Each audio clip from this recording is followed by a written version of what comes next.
Okay, so the first thing that you need to do is have a goal in mind. This is incredibly important because it allows you to invite an expected amount of love into your life. So how do you set a goal in mind? Well, it's quite simple. All you've got to do is sit there and visualize the goal that you would like to achieve. Okay, so in this sense, just sit there and imagine the amount of love that you'd like to receive from yourself. Treating yourself kinder. Waking up with a feeling of love that you've bestowed upon yourself, right? And so have a very, very clear vision as to what your new life, your new sense of self-love should look like. And wake up in the morning with this goal in mind so that you're setting yourself up for success throughout the day. Because you see, the reason as to why visualization works so much is because it influences your behaviors throughout the day. In the same way that if you were to imagine yourself heading to work and having a very, very shitty day, right? Your whole demeanor will shift. Your shoulders will drop. You might be a little reserved when it comes to who it is that you're speaking to and or how you're speaking to people. You know? How are you doing today? All right, I suppose. Yeah? And so that is what you're doing subconsciously. It's a really, really powerful, good idea to do the opposite of what you're doing unconsciously, you know? Expect positive experiences of any situation so that you can just at least see as to how your demeanor will shift in a more positive way. And so when it comes to self-love, in the mornings, just imagine yourself going about your day and treating yourself with a specific quality of love, a specific quality of respect. The second practice is good because, you are the company that you keep, and that includes the company that you follow on social media. Simply put, follow people that are living the life that you'd like to live. Follow people that seemingly have everything all together, especially when it comes to self-love. They seem to be treating themselves very well. They seem to have a lot of time on their hands, a lot of nice things. Follow these people, especially if it's on platforms that are very showy like Instagram, because then you really get to see what their life looks like, as well as their general vitality and health, happiness, right? The third self-love practice that you need to do, and this really, really does work, although a lot of people are afraid to do it. The third one that you have to do is get yourself a notebook. Fold one page in half and write down on the top of, let's say, the left-hand side, what you will gain. On the right-hand side of that same page, write down what you will lose. Okay? Now on the left-hand side, write down everything that you'll gain if you love yourself more. Okay, off the top of your head, just let it come to you naturally and fill that whole section of the page. And then on the right-hand side, write down everything that you're going to lose. All right? Now, the reason as to why this practice is so powerful is because when you write down the things that you're going to gain, that's going to inspire action within you. That's going to motivate you to want to practice self-love. Right? Having you run towards something. When you write down something that you're going to lose, however, that's going to scare the living daylights out of you. And as you go down that list, writing down all the things that you're going to lose if you don't love yourself, you'll find that you'll run away from that lifestyle. You run away from not taking care of yourself, not loving yourself, not putting yourself in situations where you'll feel loved as well. All right, that is also a self-love practice. Who do I want to surround myself with? Will they treat me kindly? But I digress. I don't want to get into that just yet. More on that later. Essentially, you'll build up an image in your imagination of a life that you don't want to experience, and that will have you run away from it. Okay, so you got something to run towards and something to run away from. It's an incredible practice, actually. You can apply it to a lot of things. And the reason as to why it's so powerful is because of the momentum that it will bring to you and the many things that you do for yourself. Now, when it comes to this fourth practice, there's this particular word that doesn't show up so much within our society, within general conversation. Maybe in some anime shows as well as some movies, and the odd buried soundtrack on the internet, but it's not something you'll often hear, and that word is forsaken. To have forsaken yourself, or essentially have given something up about yourself that was incredibly important. When it comes to self-love, there is a part of us that knows how to do this. It's just that over time, we've stopped exercising the ability to set boundaries. We've stopped exercising the ability to tell people how they should speak to us. Essentially, we caved. We caved to outside pressure.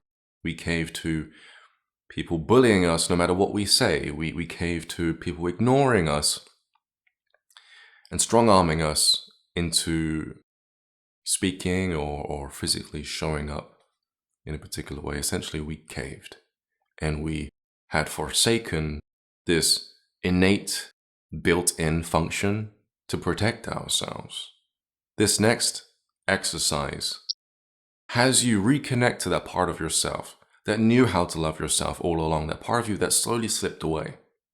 And we do this by focusing on memories, you see, because when you focus on the memory of having had looked after yourself before, the mind has this remarkable ability to turn itself backwards, to go back in time in a sense, to reset you back to how you once were. And it's simply because your mind can't tell the difference between who you were back then to who you are today. And so if you ruminate, if you spend a decent amount of time in your past, you'll start to become convinced that you are your past self. You'll start speaking differently, you'll start acting differently, heck, you might even start dressing differently too. Or your behaviors will come back from the dead also, including self-love. And so what memories do you need to remember in order to initiate this sense of self once again? Well, you need to remember your sense of morality, okay, what you stood up for, as well as how you stood up for other people.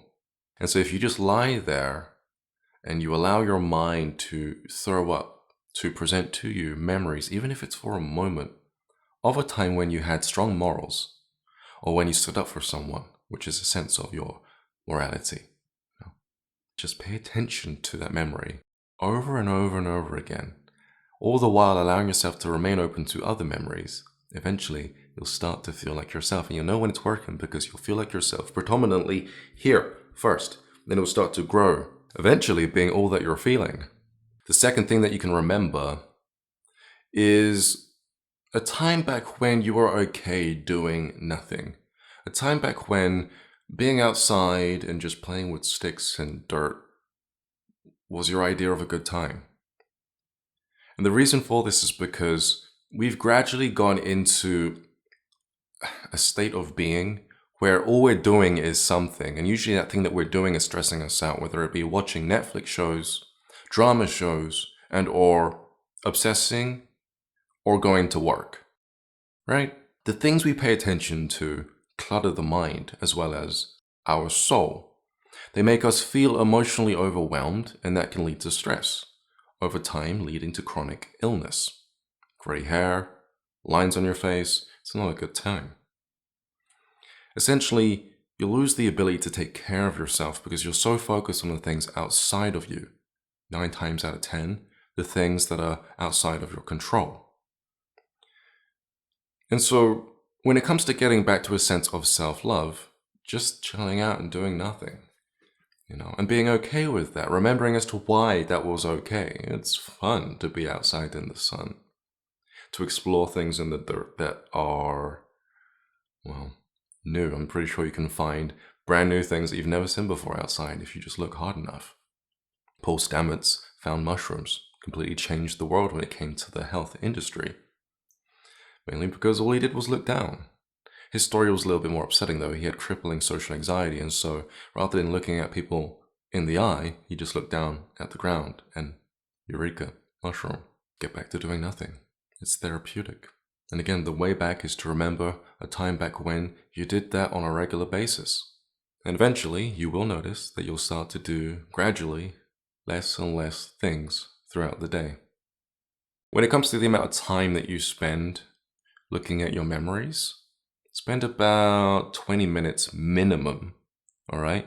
And that can be on the sum total of your memories, Okay, so doing nothing, as well as remembering your sense of morality as well. Okay, give yourself 20 minutes minimum to do all of that. The reason why is because it takes about 20 minutes for it to have a physical effect on you to the point where you start to feel like yourself again. If you do it less, you'll find that it might be a little harder for you to shift into a previous version of yourself. And of course, the longer you do it for, the more of yourself you'll start to feel like. It really is one of those cases of you'll get out the more that you put in. Moving on from the memory practice, the fifth self-love practice that you can do is simply siding with your heart. Okay, during those situations where you're battling between your heart and your mind, or be that yourself and your heart, just listen to the points that it's making and then choose to side with those points. Yeah, they make sense. Okay, I'm going to go with what you're saying. Over time, you'll learn to trust your heart because, let's say 10 times out of 10, your heart's going to be right. It's just harder sometimes to believe in your heart because it's not telling you, it's not giving you any reason to believe in it. It's not saying as to why you should follow a relationship or why you should speak to a person a certain way, right? It's just saying, do this now. But if you have a conversation with it, if you say, hey, why should I speak to this person like this? Or why should I give this person a chance? You'll find that if you listen hard enough, he'll tell you why, and then just side with those points. You side with those points by saying to yourself, okay, let's see where this goes and let's see if you're right. Over time, you'll notice it'll be right again and again and again, and eventually you'll learn to just trust your heart. You'll essentially just not second guess it at all. The sixth self-love practice is to treat yourself by nurture, not by what has now become human nature. For example, what has now become human nature, what has now become acceptable, is to get less sleep, right? It's to get as much out of yourself as you possibly can before you go to bed. All in an attempt to get as much done as we possibly can. But studies have shown that our performance dips, or it dramatically drops actually, throughout the day. The later that we work, we just tend to screw everything up as our performance falls. I often find that if I stay up too late, I'm spending the majority of that next day fixing the mistakes that I had made because of my performance being so poor, my focus dropping, my decision making becoming quite compromised. It's far easier just to take a break and get back to it when I'm refreshed, or just to get some sleep, so that I can get back to the job in the morning. It's kinda on myself, Another way in which human nature has become quite different from how it used to be is that we spend more time indoors. And being indoors is quite depressing. We often feel like it's easier to function indoors, where we're sheltered away from society and feeling awkward around the public or amongst the public. But the problem is although there are many creature comforts inside of our house, our stress level can also quite skyrocket as it builds up and builds up and builds up without any form of a release. When we are outside, we get a chance to unload all of that stress, to decompress from all of these stressors of our life. Okay. Not only that, but a bit of fresh air and sunshine is also good for your health, of course. Another issue is that we're eating too much. We're constantly trying to shove food into our face so that we can get to the next thing that we need to do within that day. We're constantly rushing something that should be slowed down and kind of kept sacred. You need to eat within your own space. Turn off the TV. Because when you have the TV on, when you have these distractions, or even just having a conversation with someone next to you whilst you're eating, you're preventing your body from realizing what it is that you're doing. You see, when you're present, when you're truly present with the food, you send a very clear signal to the body that you are consuming nutrients. And that allows the body to be relaxed and calm, thus increasing its ability to absorb the nutrients from your food. Human nature, throw it out the window. Treat yourself with human nurture. And if you find that you often find yourself going back and forth between your habits. No, Ryan, I need to live by nature. I need to be able to pay the bills. I need to be able to work up until the wee hours of the morning. Well, then convince yourself that it's more important to live by nurture, not by what has now become our human nature. For example, tell yourself, hey, if I spend more time outside, I'll be less stressed out. That way, I'll be able to show up to my work colleagues and my family and my friends as a more relaxed, calm person, which I'm sure they would appreciate. On top of that, I'll be able to work much more effectively because I'm calm. And being calm, I won't be blocking the neuroreceptors within my brain, which help me think. Because when you're stressed out, the stress hormones literally block these neuroreceptors in your brain, creating brain fog and disarray. It's very hard to move forward within a project when you're stressed out. So your work will benefit from you spending more time outside. Convince yourself that these things are more beneficial for you to do, right? Getting sleep, going back to what I said earlier, don't spend so much time correcting your mistakes because your performance has dropped and you've ruined your work or whatever it is that you were doing, that you forced yourself to stay up throughout the night to do. Convince yourself that sleep is something that's worth investing in, okay? Don't do what I did and spend the majority of my next day fixing the work from the previous night because my performance dipped and I just made a mess of everything. Most people do that. So you're living by nurture, not by nature. You'll find you'll be much more calm and at ease. And it feels very much like a hug from the outside in, like you're treating yourself kindly, with love. The 7th self-love practice is to forgive yourself just as easily as you would forgive others. Now, I know what you're probably thinking. Ryan, I don't forgive people so easily. No, there's this cousin that stole something from me 10 years ago, and I'm never going to forgive him. I get it. Some people are harder to forgive than others, which is why we don't start there at all. You start by forgiving those that you can easily forgive. People that you're more fond of. And or animals, for example. Let's say you have a dog and he went to the bathroom in your kitchen. And perhaps it makes sense. He was locked up for 12 hours. And so when you look at his face and he's whining and he's looking at you, you can't help but feel sorry for him and you instantly forgive him. And you say, you know what? Yeah, you were in here for a little too long. You have it within you to forgive people. At one point, you probably practiced it a lot.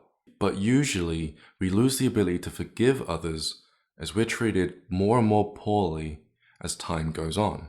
Get back in touch with that part of yourself by remembering those who are more easily forgivable.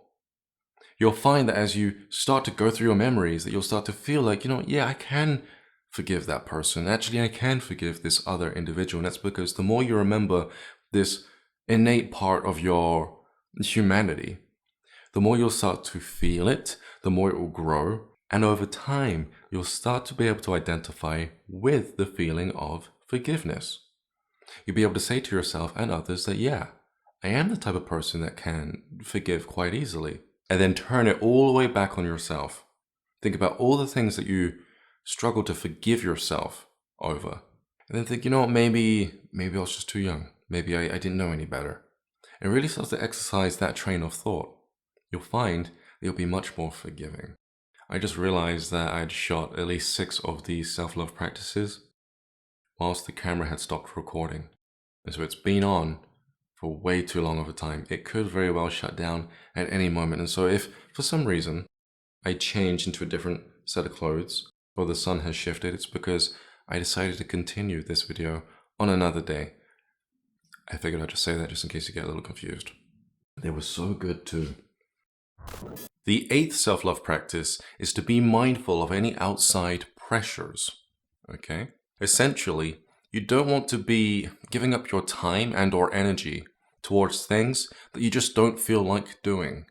A good practice is to be mindful of how you're going to feel after the fact, and then judge your decision based on that. The 9th self-love practice is to make the time within the day to get what it is that you need. What it is that you value, okay? And oftentimes when I mention this to my clients, they like to roll their eyes and say, Ryan, how can you say to make the time? I don't have the time at all. I've got to look after kids. I've got to make sure I go to work, to bring in that bread. And I say, well, it's simple. Your priorities have shifted. You no longer value the things that you once valued. And the reason for this is because outside influences, be that situations and or people, have steadily crept into your mind and convinced you that you need to do these other things above all else, above your primary values, your first initial values. It might have been to travel a little bit more. It might have been to start a new diet, just to be healthier. It might have been just to be happier in general. But over time, you're convinced that you have to work more. You're convinced that you have to put your kids first 100% of the time, which isn't always the case.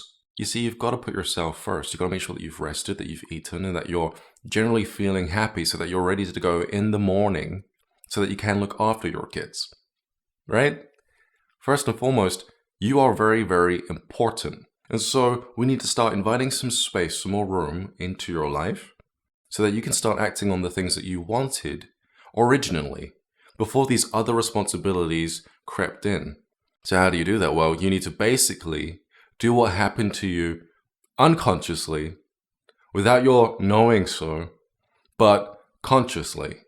So the times that people convinced you, they whispered into your ear telling you that you have to pay the bills now, you have to work so much so that you can hit that deadline. Or when they guilt-tripped you into having to put your kids so first that your hygiene goes out the window, you get so tired, you get so wrecked. At the end of the day, you're no use to anybody. You gotta make the decision to speak to yourself in a positive way. Instead of saying that you have to do these things, say to yourself, you know what? You have time to look after yourself as well as your kids. You have time to sit down and do nothing.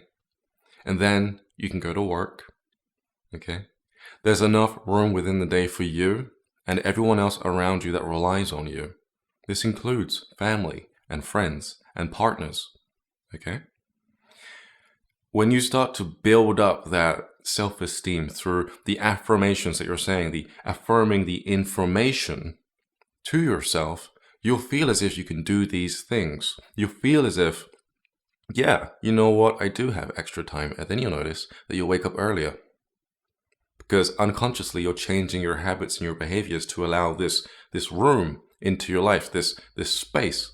And then you'll fill it habitually with the things that you want to do in life, the things that you value. The 10th self-love practice, and this one's important, you see, you have to set boundaries.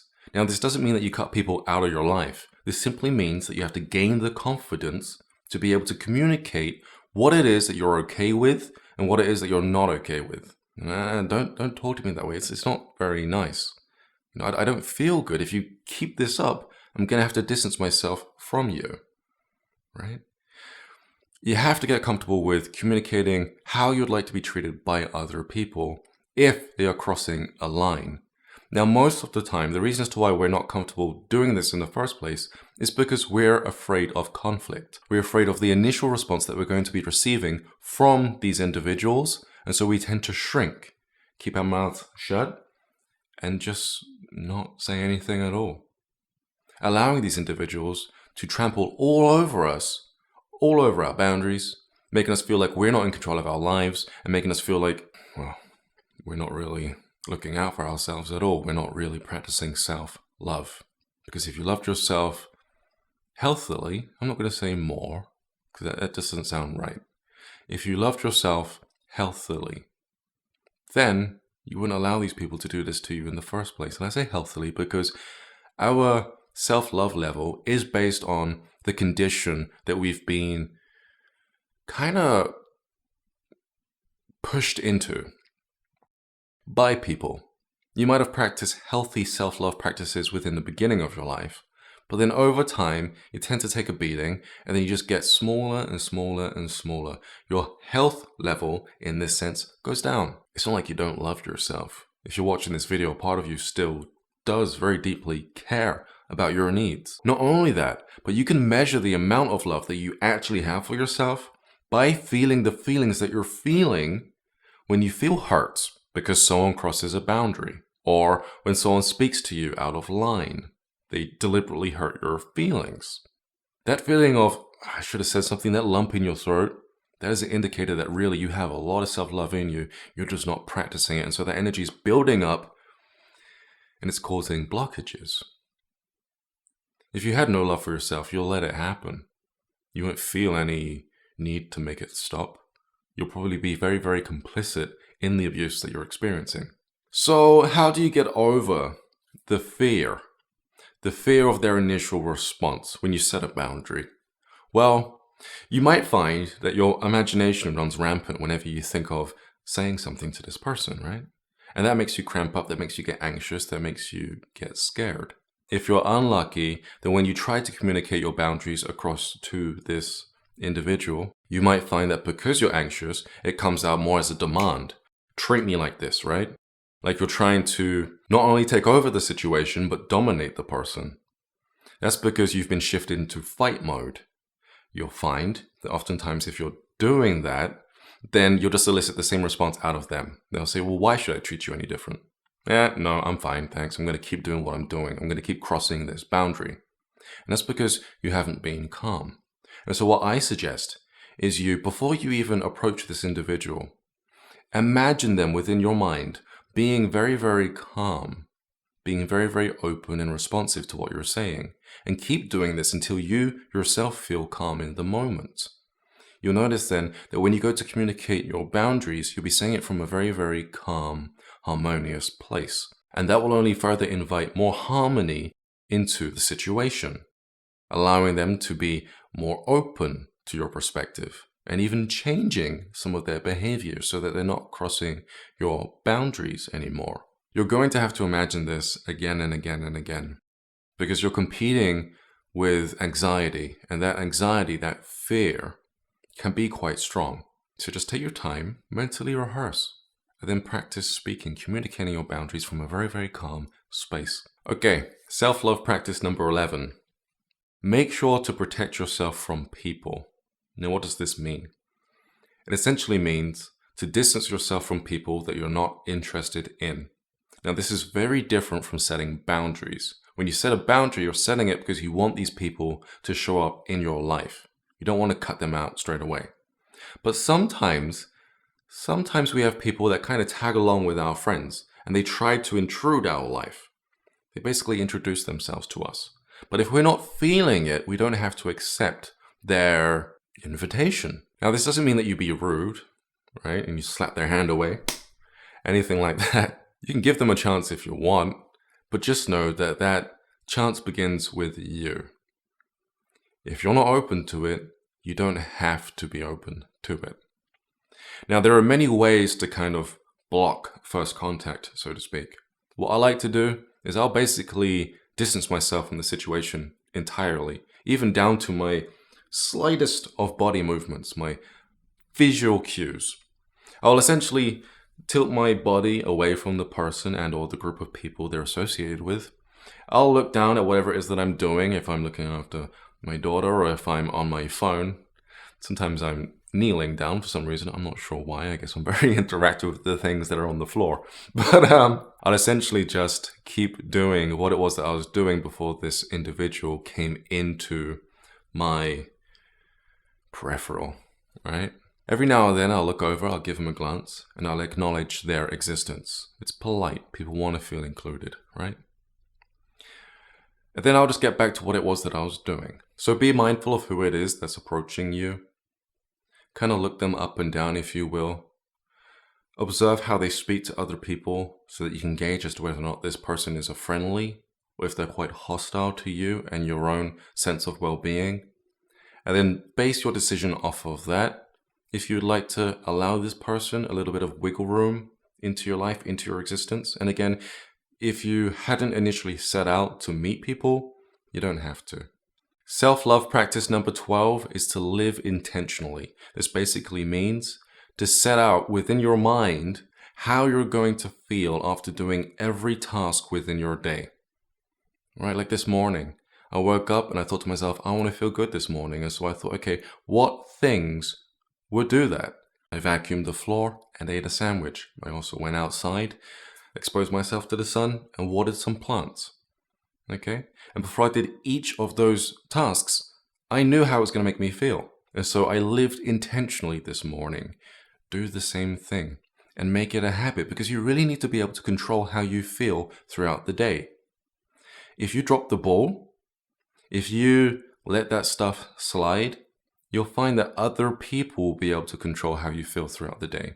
In a sense, you'll be living unconsciously at the whim of others, their opinions, their attitudes, and their behaviors, as well as to the many pitfalls of the day, the many things that could go wrong, controlling your inner environment. And so just be on top of all of that, and take charge.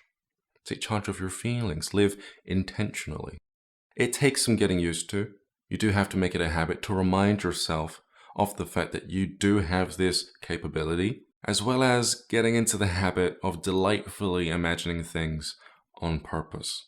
Like, oh, it'd be delightful to have a cup of tea, right? I think I'll do that after this video. Self-love practice number 13, and then we got 2 more after this, is to show up for yourself. Okay? You do this simply by setting up something for you to do the next morning, the night before. And so before I'll go to bed, I will probably set up my clothes to the side, all right? And then in the morning, I'll be like, oh, Ryan left me this. I often do that with food, actually. I'll leave some leftovers in the fridge so that the next morning, Ryan has something to eat, right? Or in the afternoon, I'm like, oh, there's that leftover Chinese food, right? And so show up for yourself, all right? It's a great practice to do because it will allow you to trust in yourself more often, thus raising your level of confidence and self-esteem. Your level of confidence in knowing that you have your own back, and your self-esteem in knowing that because you have your own back, you'll be able to do anything without hitting any blockages because you set yourself up for success ahead of time. Self-love practice number 14, be your own support system, okay, in many ways. But more importantly, in this one particular way, you have to be able to talk yourself up more often than not. Whenever you have a good idea, talk yourself up so that you can encourage yourself. And the reason being is because when you talk to other people, they may not be interested in what you have to say. It's not to say that you're not interesting, it's just to say that they're interested in other things outside of what you've got going on. But we can take that as, oh, I guess I'm not so important, or I guess what I'm doing isn't so cool. And that will allow us to devalue what it is that we're saying to this person. But we shouldn't have started there in the first place. It simply means that they're not into what it is that we're into. It doesn't mean that what we're doing has no value. It just means that the value is applied to us and not them. If you convince them as to how what you're doing can benefit them, then they'll listen to you, right? And so then you'll have a sense of mutual value there. Okay, so just keep in mind that you have to talk yourself up quite a lot, and don't expect other people to be interested in what you're saying. And again, that doesn't devalue what it is that you're saying or what it is that you're into. Have that structure, that frame of mind going into a conversation. And sometimes just don't tell anyone what you're doing in the first place, especially if you're prone to feeling quite deflated when someone isn't taking on board what it is that you're saying. Okay? This way, you'll be able to build so much momentum that you'll be able to do whatever it is that you're doing within that particular area of your life flawlessly. Again, with flow and with no obstructions. Self-love practice number 15, practice self-care. But more specifically, decondition yourself from rushing the things that should take time. Okay? Decondition yourself from rushing a shower. You need to be able to enjoy that shower for that shower to have a positive effect on you, for it to relax you and declutter you from all that stress that you've pent up throughout the day. If you rush a shower, if you're scraping very abrasively, you're sending a signal to your body that you're still in fight or flight mode. You're still caught up in the hustle and bustle of your day, then you're not going to relax. If anything, you're signaling to your body that you're still under pressure from other people's demands. And then you feel like you're not loved. You feel like you're being taken advantage of. And don't rush moisturizing neither. I've watched people slather it on, like hyperventilating, freaking out whilst soothing themselves. Well, it's supposed to be soothing. Slow down It might take a while. You have to catch yourself every time you're in a rush. But just remind yourself that you have the time to take your time. The same thing can be said for brushing your teeth, okay? Cutting your nails, cleaning your nails. And so take this into consideration so that you can calm down and enjoy yourself during those moments where you're really not doing anything. And be attentive to your needs so that you feel loved. I'm Ryan James Cropper, Spiritual Life Coach. And if you would like other information on things that you can do to help progress within your life, then check out this playlist here. And I'll speak to you pretty soon. Take care. Peace.